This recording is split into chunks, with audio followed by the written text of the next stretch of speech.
Welcome back to Thone's Nibbles, number 46. This comes from Luke chapter 2, and it's related to Simeon declares the truth. The reading is from Luke 2, verses 25 through 35.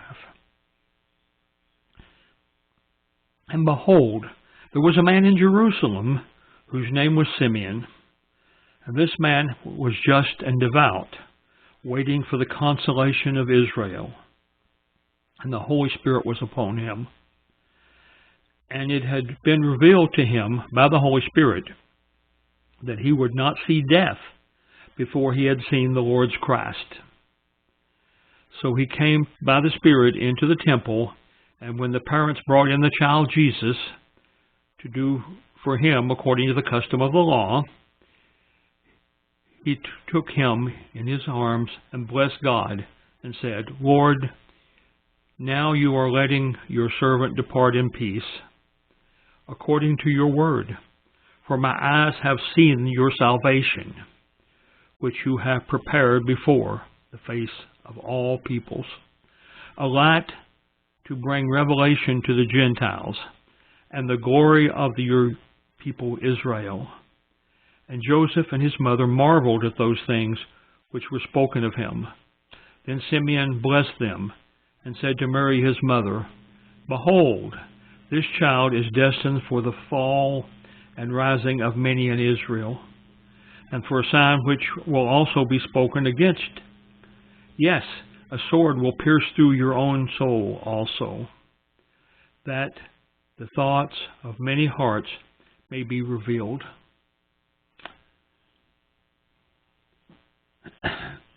He had been waiting for the consolation of Israel.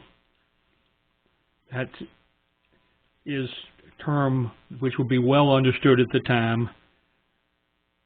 The consolation of Israel had to do with the Messiah and salvation and sacrifice and so many other things, but Jesus was the consolation of Israel. Why is this in the Bible?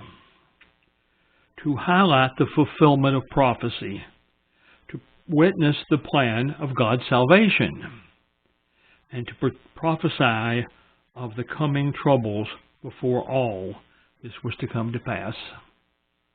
That's the sword which will pierce through your own soul as well.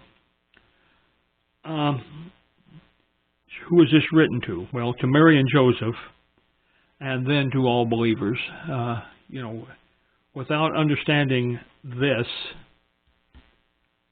it's difficult for us to understand Jesus' role in salvation. The communication from God. The wonderful gift of God to the faithful servant Simeon to allow him sight of his long-awaited Redeemer. This is a Redeemer was sort of the deep Old Testament term. That's what Job talked about. I know that my Redeemer lives. And there's a song about that.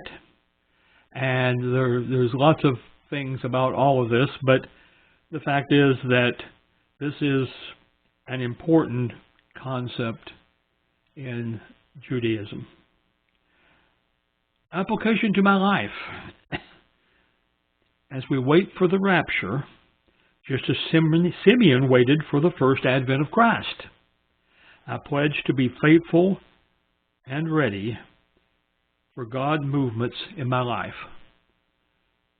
We don't know what those are going to be necessarily, but we need to be both prepared in spirit, in intellect, and physically for whatever God asks us to do. The message from God to me. He is real. He does care. and He wants each of His believers to have a fulfilling life on earth, doing His service, followed by a happy, rewarding life in heaven with Him. Wow. My personal response to all of this: Lord, give me the longevity to do all I personally can for your kingdom. And that's a difficult thing to ask for sometimes. If I am twice widowed, my children are grown and gone for the most part. I have one lives with me still. So some people give up and say, well, Lord, I've done my share. I've done all I can do, and so just let me go. And, if that is God's plan, then so be it. But until it is God's plan, I just want Him to give me the longevity so that I can do in intellect, in spiritual, and in physical ways the things that He needs done for His kingdom. So that completes today's lesson, and we'll see you next time.